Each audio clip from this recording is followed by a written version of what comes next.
On Antarctica's wild and remote seas, the battle is raging between those killing whales for research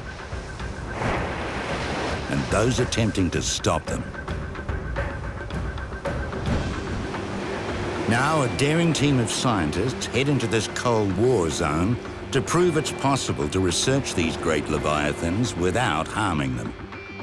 You can know everything you need to know by not killing whales, and I strongly believe in that. Unlike Japan's lethal scientific whaling, this new breed of hunter pursues its target with technology, not deadly weapons. In a bold attempt to reveal the secrets of these mysterious, persecuted mammals.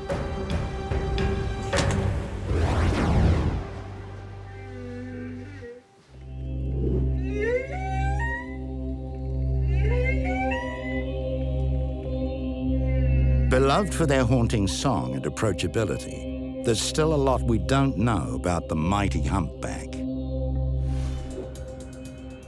Now, a 42-day expedition led by the Australian Antarctic Division will send 16 whale biologists to the bottom of the world to study humpbacks, minkies, and other great whales that inhabit these frozen seas. Whale biologist Nick Gales wants to present vital new data to the International Whaling Commission using non-lethal methods. The information that is really required for conservation management of whales is derived from non-lethal techniques. That's a simple fact. The Australian and New Zealand governments stand behind his efforts to the tune of $3 million. For the first time, we have a research project, the largest of its kind in the world, and says that we don't have to kill whales in order to learn about them. To achieve this, Nick Gales needs to attach satellite tracking tags to whales from these inflatables, something he's never attempted in Antarctica before. So now we can finally attach tags to whales and look at where they go in near real time. They'll have to contend with challenging Antarctic conditions. Once underway, there's no turning back. That's the first run we've had on the new boats. So as long as it runs that well in Antarctica, then all we need is a few cooperative whales.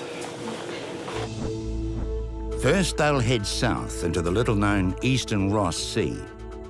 Then track west along the ice edge where minke and humpback whales are known to feed. And finally, work the remote Balini Islands, where humpbacks have been reported in big numbers. The mission to safely guide the expedition falls on the shoulders of Captain Andrew Leachman. It's just pleased to be away. We'll get everything stowed before we take on the Southern Ocean. This is no ordinary whale watch. It's one of the most high-tech whale research expeditions to ever venture this far south. We've got on board the Tangaroa the best acoustics people available and geneticists, and we've developed the best possible satellite tags we can use. The team's non-lethal techniques involve some deadly-looking gear. They need to shoot these satellite tags into the backs of the whales at very close range. To a whale, it's like a human receiving a flu shot, except the needle stays in. You can see those two are actively sprung open, and that's a major way of holding the tag in the whale. The tag eventually drops out. Hopefully, not before it's uploaded lots of data, giving away their secret migration paths. And that's all that's left in the whale, and the aerial that sends the signal up to the satellites. Nick is chief whale tagger for the A-team, while researcher Sarah Robinson will tag for the B-team. She didn't realise she'd need to become a sharpshooter to study whales, but she's turned out a natural. It's a lot about timing, the boat operators getting the boats in place, the guns being ready to deploy, and the whales being cooperative enough for the tag to go away at that perfect time.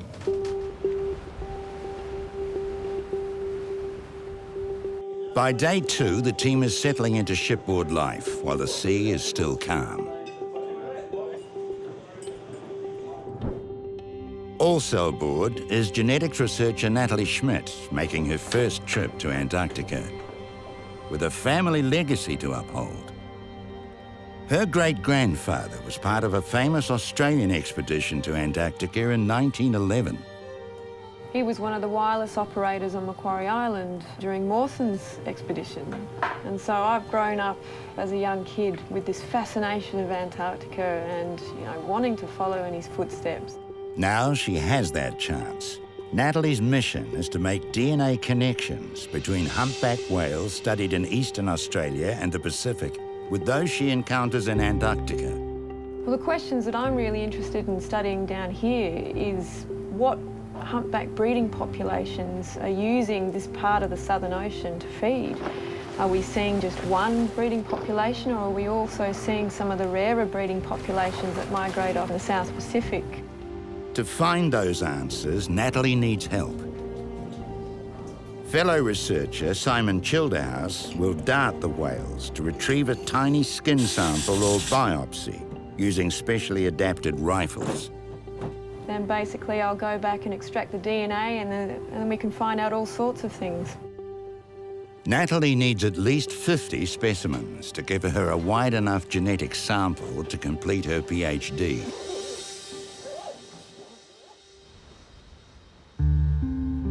As albatrosses lead Tangaroa south, humpback whales have also been on the move.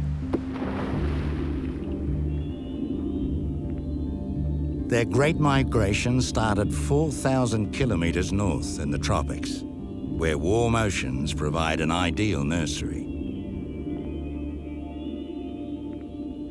Although found in every ocean, humpbacks are common in waters off eastern Australia, with rarer groups spanning New Caledonia, Tonga, and across to French Polynesia. Each summer, these individual groups head south on one of the longest migrations of any mammal, while enduring a 26-degree sea temperature drop, to search for a good spot to feed. Rochelle Constantine has studied humpback whales in Tonga, but precisely where they go in Antarctica is a mystery. It's like a missing link to our study of the whales and their breeding grounds. Where are they going when they feed? Who are they mixing with? What's going on down there and what are they doing? Rochelle wants to discover their Antarctic feeding grounds and write that missing chapter in the lives of her Tongan whales. Oh my God! 6 days out, Natalie spies her first slice of Antarctica. Just the immensity and beauty of it is just beyond words. It's just wonderful. Captain Leachman doesn't find the icebergs so charming. But as long as the radar can spot them, he's less concerned with ice than he is with fire. With extra fuel on board, fire drill becomes second nature. They'll sail far beyond the reach of a timely rescue should disaster strike. Michael. Stefan. Voyage manager Anthony Hull makes it clear everyone's responsible for their own safety. General principles are that look after your back, all right, and you're just front-end loaders. They must be up to the challenge of moving a patient in rough seas. Serious injury deep in the Southern Ocean could be deadly. Just in case, they've installed an operating theatre, complete with trauma surgeon and high-tech medical equipment.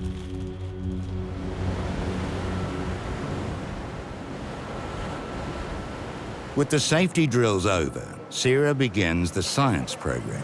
That's better. It starts small with the plankton recorder. This device is towed behind, logging densities of tiny plankton and krill, the whale's main food source. But the rising swell doesn't help the launch.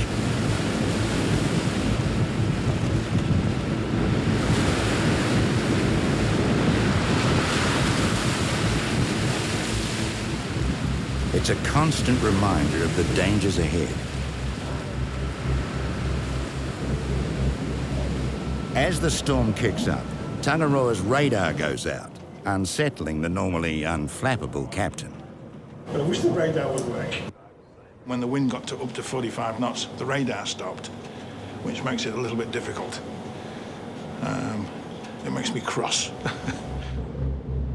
Luke, a Navy officer eager to learn the ways of ice navigation, volunteers to go aloft and reset the radar. Without radar, they can't tell if rogue icebergs are nearby, so it's all hands to the watch.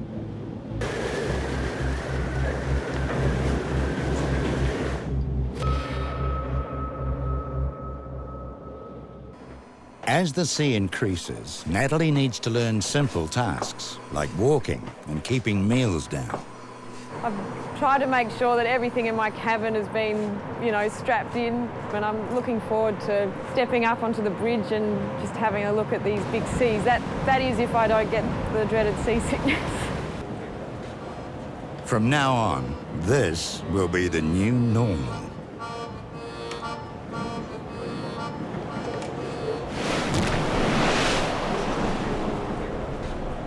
Some team members are ordered on deck to batten down the hatches. It didn't appear that that front would be coming, but it bloody did. It came with a vengeance. Like most Antarctic storms, it blows out as fast as it blew in. They can expect a lot worse to come.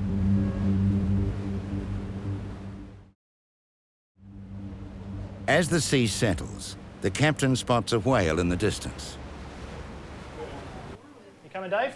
Nick calls the team together. Have we got everyone? The most important purpose today is to make sure that effectively we should be ready to be operational this afternoon. We're starting to see whales now, the conditions are reasonable, and if it's workable, we're going to go. As the ice thickens, they enter the Antarctic killing fields. Not just from the old whaling days, but more recently, with Japanese ships targeting minke and fin whales for their lethal research program. Most of these whales were taken down to very tiny numbers and are now recovering. Before the killing began, Southern Hemisphere whales numbered in the millions. In the 20th century alone, hunting wiped out more than 2 million. And so we want to know where they're recovering in the Southern Ocean. It's a big area that we can at last start to contribute through these non-lethal tools. Unlike the lethal researchers, this team will be shooting whales to save them. Oh, whale. Just 130, I suppose, heading left. Oh, yeah. Oh, wow, that's a minke. Yeah. Where's the footprint, is it? A small group of minke whales has split from the main pod. Perfect for their first tagging.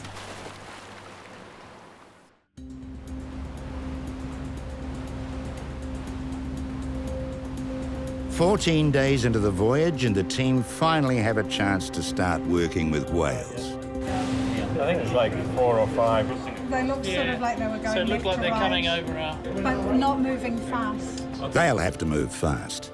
The rising wind could make it too dangerous to launch the inflatables. If they're not travelling, I think it might be worth a go.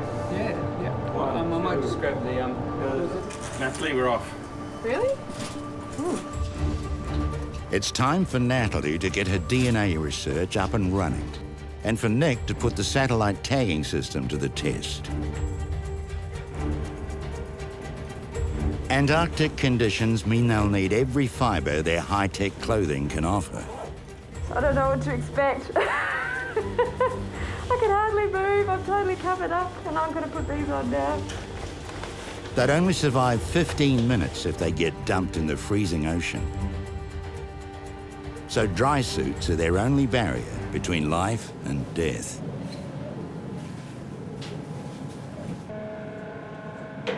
On deck, the conditions are brutal, with a 30-knot blast pushing the wind chill down to minus 18 degrees Celsius. There we go. The trick is balancing comfort and safety while being able to operate equipment. So 4 layers ought to be enough. Yeah, we've got a lot of gear on and we're sort of taking time to get used to it. I've got 2 layers of thermals and then polar fleece on top of that. I'll have 2 balaclavas. I've got these great boots that keep my feet lovely warm. Hands are always the hardest to keep warm. I have my inner layer with surgical gloves over the inner layer, and then these cut-off gloves over the surgical gloves, and then wristlets over the cut-off gloves. There are hands in there somewhere. You look like a burns victim. Behind their frozen smiles, there's concern. Winds above 30 knots will make it unsafe to shoot the tags, or worse, flip their inflatables. But Kurt Jenner is optimistic. Looks pretty good actually right now. I think we can go. I mean, it's blowing 30 knots, but we've got so much of a lee behind this ice that it's not really affecting the sea state. So I reckon it's a go. Well, we should probably have a go at them. Well, we've got 5 or 6 minke whales moving along together, so that's a good group for us to work. But they've just gone the other side of an ice floe. Long ignored by hunters in favour of bigger whales, the minkies now top the list for lethal whale research. So you can't blame them for making a dash for the pack ice. Tangaroa follows. With luck, they'll re-emerge on the other side of the floe. A satellite tag on a minke in Antarctica would be a coup for non-lethal research.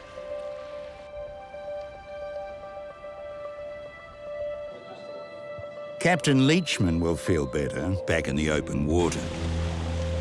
Every time they enter the pack ice, it pushes the ship to the limit. And we're an ice pusher, an icebreaker. Tangaroa's reinforced hull can drive through broken pack ice, but not the solidifying sheets, which can freeze 3 meters thick.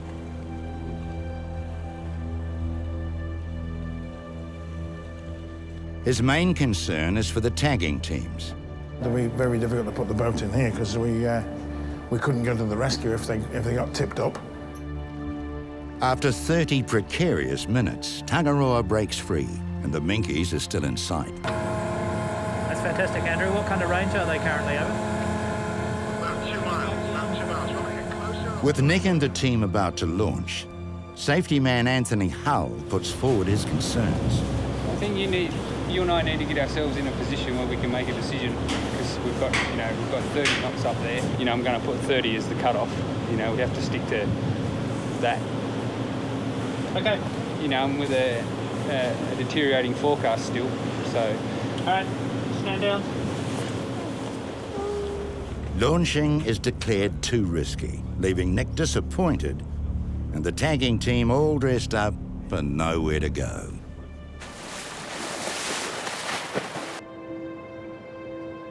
Chasing the minkies has led Tangaroa right into the middle of the thickening Antarctic pack ice.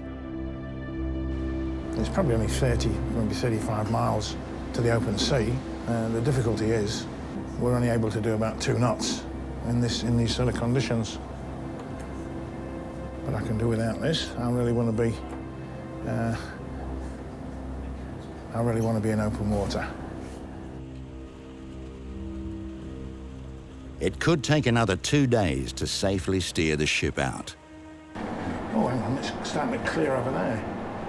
As they navigate through the minefield of pack ice, the team has just 16 days left to gather their research, and they've barely begun. So Nick makes a crucial decision. Abandon the minkies and head for humpback territory. We're moving 60 to 100 miles to our north above the ice, and we know that this is an area where sighting surveys have seen more humpback whales, so we're hopeful to start coming across some higher densities of whales. Their experience with the minkies proves how difficult it will be to implant satellite tags on whales in Antarctic conditions. As they nudge their way out of the ice, the ship's sounders show biologist Stéphane Gauthier when it's passing over a massive krill, the mainstay of the whale's diet. So you look at the different signal across those different sounders, and you can differentiate between fish and plankton and krill. Stephane's net will show what's on the whale's menu. In Antarctica, humpbacks can double their body weight, slurping down 2,500 kilos of krill and small fish every day. This is actually some krill, Euphosia superba, one of the favorite food for whales around here. These tiny creatures fuel the biggest creatures on Earth to make their lengthy migration south. As Tangaroa hits open water, Stephane's krill watch suddenly delivers the goods. Go blow. Ooh. Two backs up. Again, both very close together. A pod of hungry humpbacks have come to feast, finally giving the team another opportunity to play tag. The A team will ride Remora, the red boat, with Sarah's B team on standby.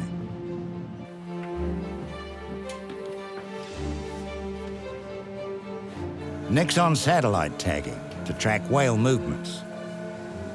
On biopsy gun is sharpshooter Simon, collecting skin samples for Natalie's genetics study. Rochelle is chief photographer, hoping to capture whale ID shots. Natalie's also armed with a camera and eager to observe her first whale biopsy.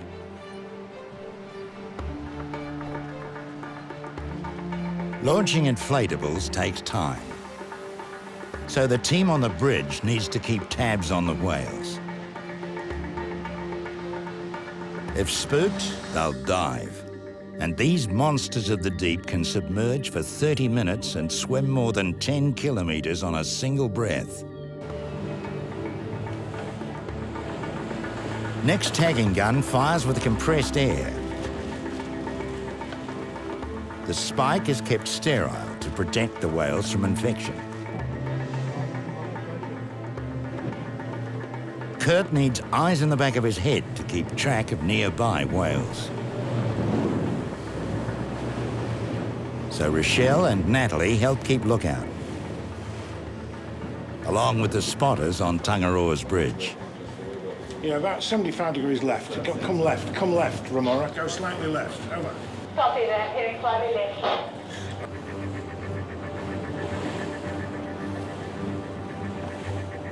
At first, the whales seemed too busy gorging themselves to notice the intruders, but not for long.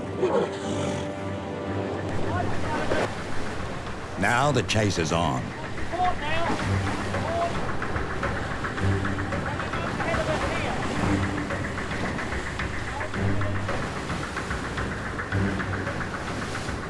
They have only a few minutes to tag the whale before they risk stressing it.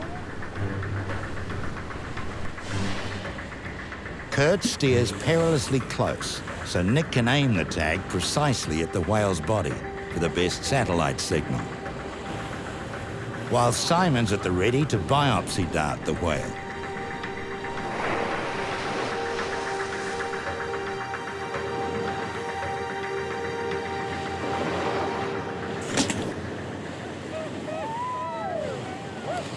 Finally, after an agonizing 18-day wait, they deploy their first satellite tag. Little low, but I wasn't game to shoot higher. But the team's skeptical. Simon's biopsy dart hit target. Especially when you get something like that. Oh! You bloody champion! What a shot! Well done! Tag away and biopsy.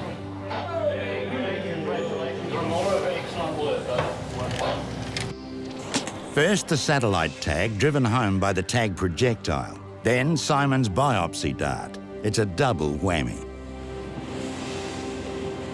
And Natalie's grabbed the vital ID shot. It wasn't a full fluke, but I got most of it. We had the most perfect whale in the whole world, and I got the tag shot as well, so it's all great. We're very happy. No one's more relieved than Nick Gales. It's a good start. It's a big relief to have been on the water and actually got some of the work underway. Natalie's first skin sample is safely delivered on board. So yeah, it's a good start. Now all she needs is another 49.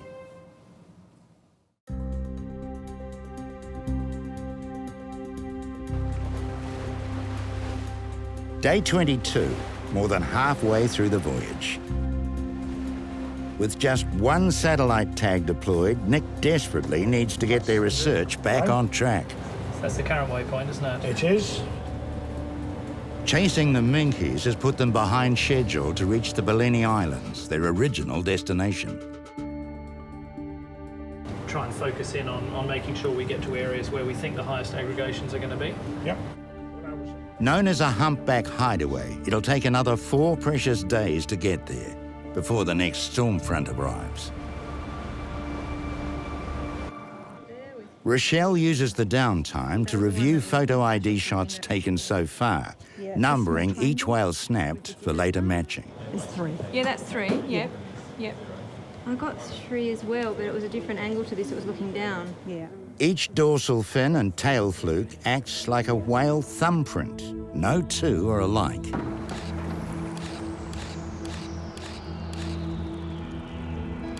So the team takes every opportunity to snap whales' tails along the way.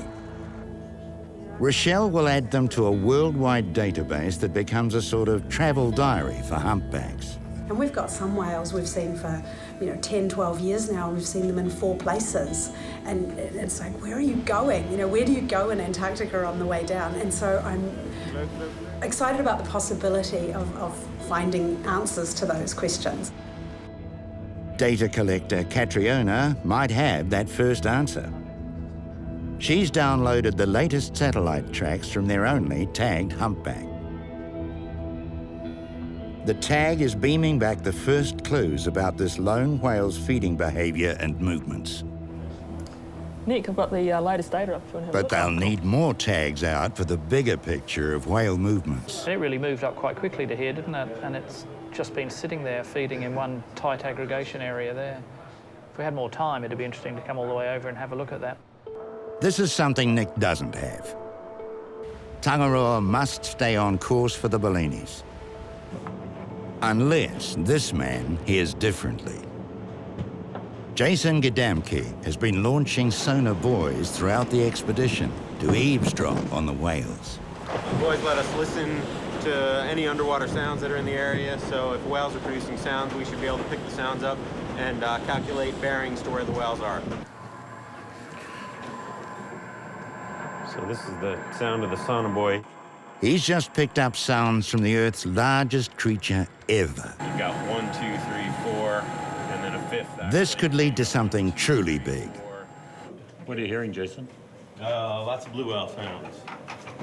Lots and lots and lots of blue whale sounds. Blue whale calls travel hundreds of kilometers, so the chance of seeing one is It looks small. to me like they're actually about 50 or so miles out, based just on those 2 bearings. Whether or not they've moved in along one of those over the night, don't know. So we should just run down that bearing. Historic whaling in Antarctica reduced blue whale numbers from an estimated 250,000 to just 400. Suddenly, a large whale is sighted off the bow. It could be the blue whale Jason's been listening to. He knows a satellite tag and a biopsy from a blue whale would be the holy grail for the research team. As Remora approaches, the pointy fin and dark colouring give it away. It's not the biggest creature on Earth. It's the runner-up. Remora, this is a fin whale. Fin whale. Fin whales can grow a massive 22 metres and weigh 80 tonnes. While humpbacks are still giants at 16 metres and weighing in at 30 tonnes. The minke is the baby of the great whales, growing to 10 metres and up to 14 tonnes. But the blue reigns supreme at 30 metres long and up to 150 tonnes. Almost 3 times the length of a bus and 10 times the weight. Fin whales are known as the greyhounds of the sea, scooting along at 40 kilometres an hour, too fast for a sat tag implant But Simon thinks a biopsy shot's on. Oh, it's stuck in it. It's stuck in. No, it didn't. It just bounced up and hit its side. Oh, did it? Yeah. His first shot glances off, but his second hits home. While a satellite tag wasn't possible, So what number's this? a fin whale biopsy is a valuable bonus for the expedition. Well done.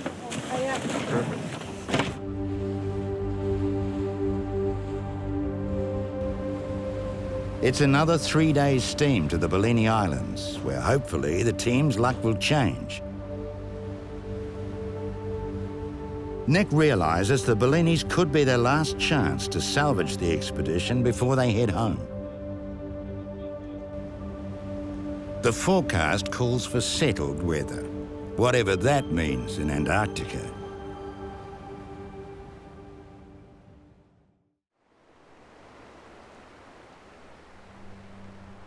Day 28 dawns over the Balini Islands, one of the least visited places on Earth. Along the way, the team has achieved a few more sat tags and skin biopsies, but they're still way short of their goals. They've only 6 days left, but at least the weather's cooperating. -3. In these parts, that's a warm day. More encouraging, a lone whale makes an appearance. And it's a humpback. Soon, others surround the ship. At last, a chance to add to their meagre total of sat tags and biopsies. Nick orders both inflatables onto the water. With time running out, a 30 tag maximum is now the best they can expect. Natalie faces even greater odds. She needs another 40 biopsies to ensure an effective result. A few more biopsies would be fantastic, but I really hope we get some tags out. Nick and the A-team are raring to go, darting away from the mothership.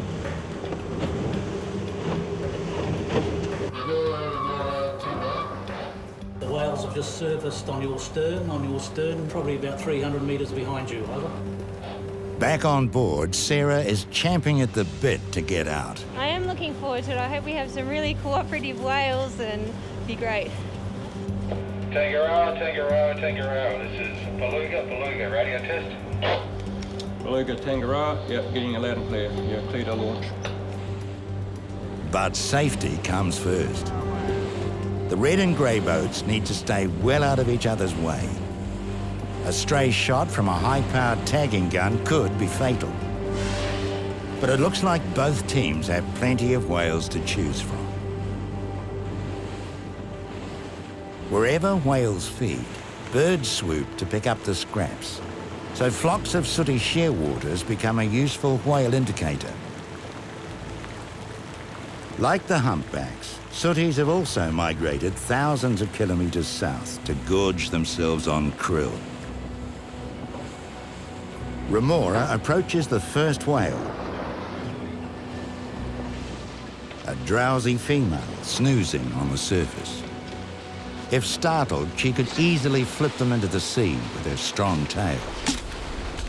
Tag, whoa, tag, wow. The first tag of the day is textbook perfect. Hey! But the race is on to retrieve the biopsy before the locals claim a tasty morsel. It's a great start for the A-team. Kurt fought us beautifully up on that whale. Went in a good location and Simon got the biopsy and Rochelle got the picture, so yeah, very pleased. On the grey boat, Beluga, the B team is also onto a group of humpbacks. You happy up there, Sarah? Up about 30 degrees on this starboard. Yeah, we got him. Thanks very much. Now, Sarah gets a chance. You feel very close to the action. I guess you're right in the thick of it, and you really have to know when not to shoot as well as when to take the shot.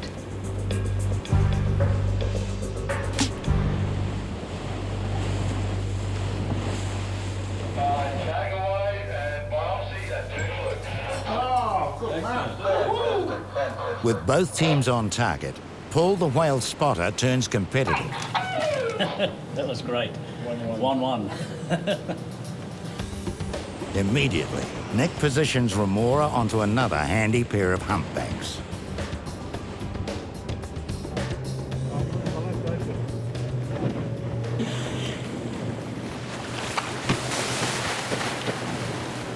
Tagging whales requires patience. It's taken 10 hours to bag their target of 6 tags. Victims of their own success, Nick needs to get back to the ship to replenish their ammo.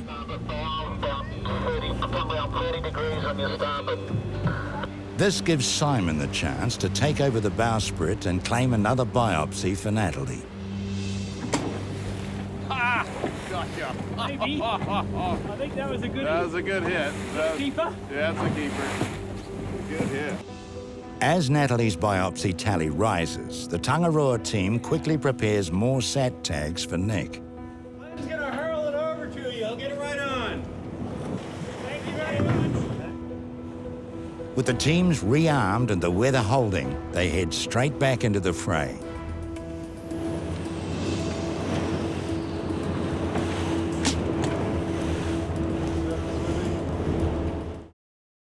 With a storm front forecast, Sarah's determined to make the most of her remaining time on the water. You want to come forward, Sarah? 150 metres on the bow.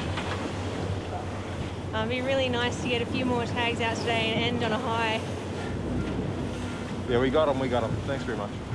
She's directed onto a likely group of humpbacks. Good. 10 degrees to your starboard, about 200 metres. Copy that. The increasingly lumpy seas mean Sarah will need to be precise with her aim. She needs to tag the whale high on its back so the antenna can break the surface and ping the satellite. As they approach, Sarah's having trouble finding the whale in her sights. We're just not quite on top of them, are they? Oh, they must do it. Oh, surely. Okay, Sarah, come on, now.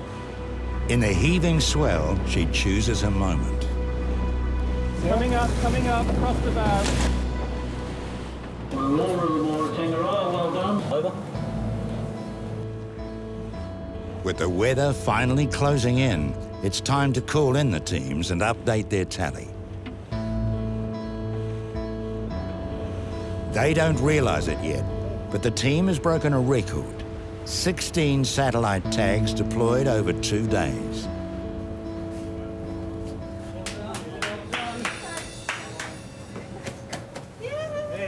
And Sarah's on a high about her last encounter. She came up right next to us and we just did the most perfect deployment. It was high, it was fully implanted, she had absolutely no reaction. It was the perfect deployment. We couldn't have asked for better. Well done! You too, Sarah, well done. Guys. Fantastic, yeah. Nick hopes this moment will add greatly to knowledge of the humpback migration loop to Antarctica and back. With satellite tags and some of the latest technologies we're using, we really are. We're closing the loop. We're able to work down in the really difficult parts, down in their feeding grounds in Antarctica, and work out what they're doing down here for the rest of the summer. So it's very exciting.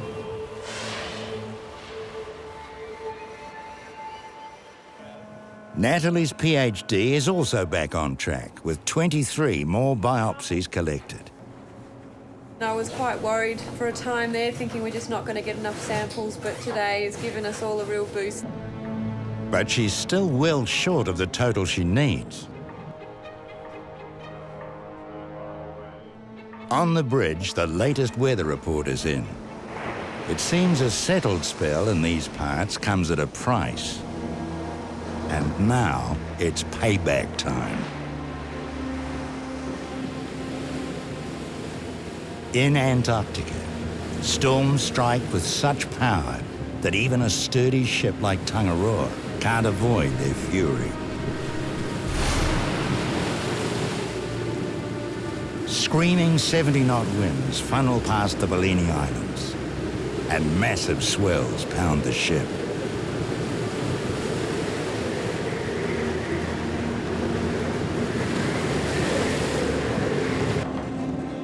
The team can do little but ride it out. A bit rough for dancing. And tie down their equipment. The storm has blown away all hopes they'll meet their mission targets as they have to head home in just 3 days.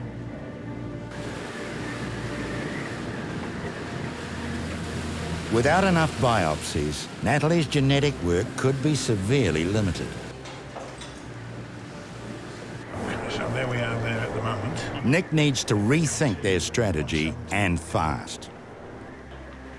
A day's sail west lies a giant iceberg. The sheltered side of this floating island could give them protection for one last shot at the humpbacks. So what we'll do, winds of the northwest, we're just going to hang around here for 3 days. It's a long shot, but they have nothing to lose.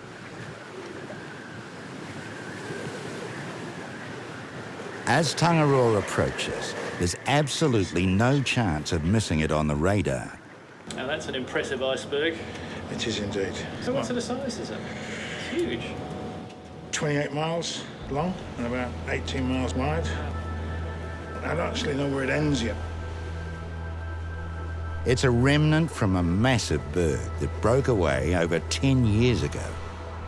Twice the size of New York City, it's likely the largest floating object on Earth. Tangaroa, now sheltered from the big swell, still finds no whales. Morale begins to fall.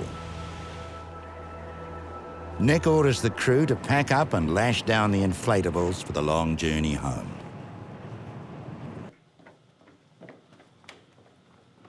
But in the bowels of the ship, Stephane's work continues.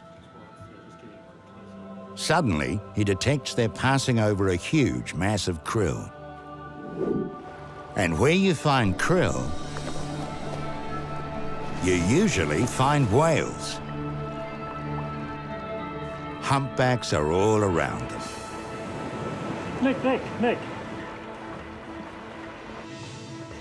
With the inflatable stashed, there's no time to launch, and Nick's come too far to give up now.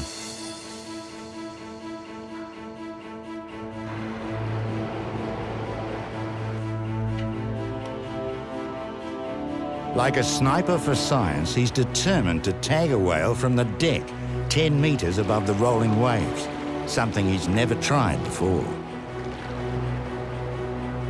It's an outside chance, but worth a shot. Biopsy shooter Simon follows Nick's lead. If he succeeds, he'll be Natalie's hero. It's incredible. The quick-thinking Simon has attached a fishing reel to the biopsy gun so he can reel in the samples. The deck, slick as a skating rink, increases the danger. And at $3,500 per sat tag, Nick needs to be deadly accurate, willing to hold out for the perfect shot. There was one very close there.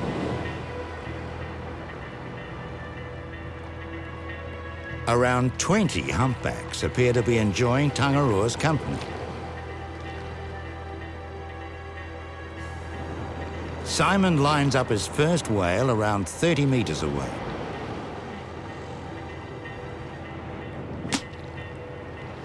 A direct hit. And the reel cunningly retrieves the dart and its precious genetic cargo. Suddenly, Natalie's biopsy dilemma is not looking so dire. We couldn't have asked for anything better. We seriously found the hot spot for humpbacks today, and there were just animals everywhere. As long as the whales hang around, Nick and Simon stay on the chase.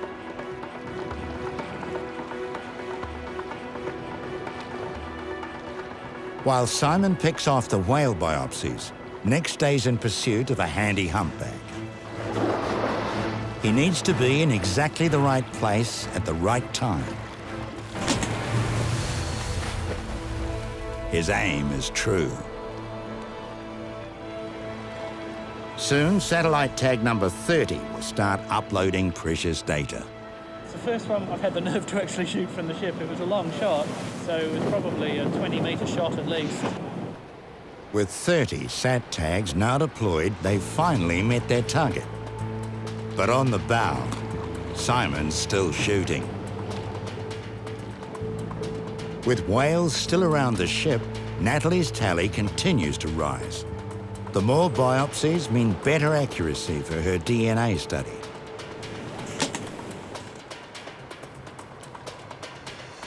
While it seemed impossible a few days ago, Natalie's more than met her biopsy target. Which brings our total up to about 65, which is way more than I could have ever expected. Just when things are looking up, Antarctica's weather packs in again. And the doctor makes a distressing discovery in the medical container. Well, it would appear that the straps that were holding the trolley here broke away last night, and the trolley's been careering around all night and has damaged extensively equipment throughout the CMF.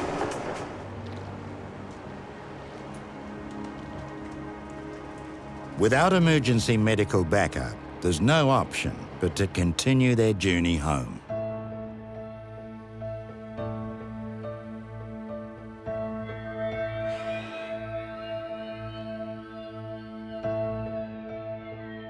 After weathering over 5,000 nautical miles of temperamental Antarctic ocean, the team can return with their heads held high, knowing they've finally met their targets.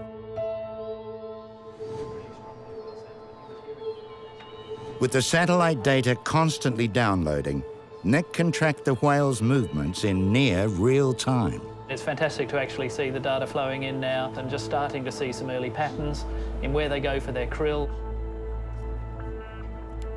And all of that information on the feeding grounds, seeing whether they're just feeding in one little area or moving over really big areas, is going to be really new to us. Rochelle and Natalie's work is still ahead, crunching their data to reveal more about the humpback's migratory mysteries. I really don't know what I'll discover. I mean, there could be one breeding population using this particular area, or there could be numerous populations. My mind's open. Anything can happen. And Rochelle is desperate to know if whales she's studied in Tonga have made an appearance down here. There's no reason why whales from down here shouldn't be in Tonga. So we'll see. I mean, in probably 4 or 5 months' time, I'll be able to tell you the answer a little more clearly. Day 42. The team arrives back in civilization. Rochelle begins cross-referencing her tail fluke photos against more than 17,000 in the Australian and South Pacific database. She makes 25 positive matches, showing the majority of humpbacks they photographed migrated from Eastern Australia. No Tongan whales show up. Meanwhile, Natalie's DNA analysis makes 7 positive matches from her biopsy samples. Like Rochelle's results, all but one linked to Eastern Australia.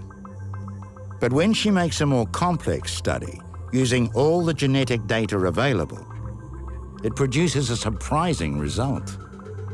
It appears rare humpbacks from New Caledonia are also feeding near the Balini Islands alongside their Australian cousins. Her discovery proves there is intermixing, after all, between at least 2 groups in this remote part of the world. Finding out where humpback populations feed is a critical step for researchers in understanding how quickly these rare South Pacific groups are recovering since the end of commercial whaling. You can't come here once and say that you know what's going on. It takes years. These animals live for 60 or 70 years. We are only just scratching the surface on this trip. The team have met the challenge of researching the ice whales of Antarctica, proving their non-lethal techniques will pay off. We've shown that you can come down to areas that are incredibly difficult to work in, get the tags out on the whales and see the movements of these animals. Although Japanese researchers no longer plan a humpback kill, over 900 minke and fin whales are still targeted to die each summer in the name of science.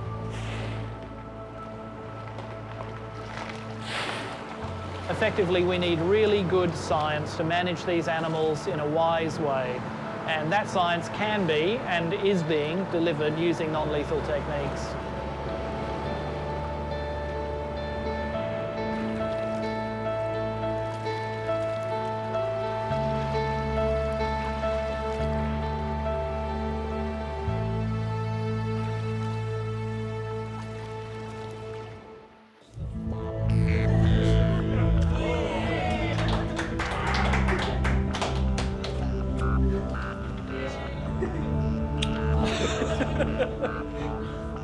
There you go. Sarah.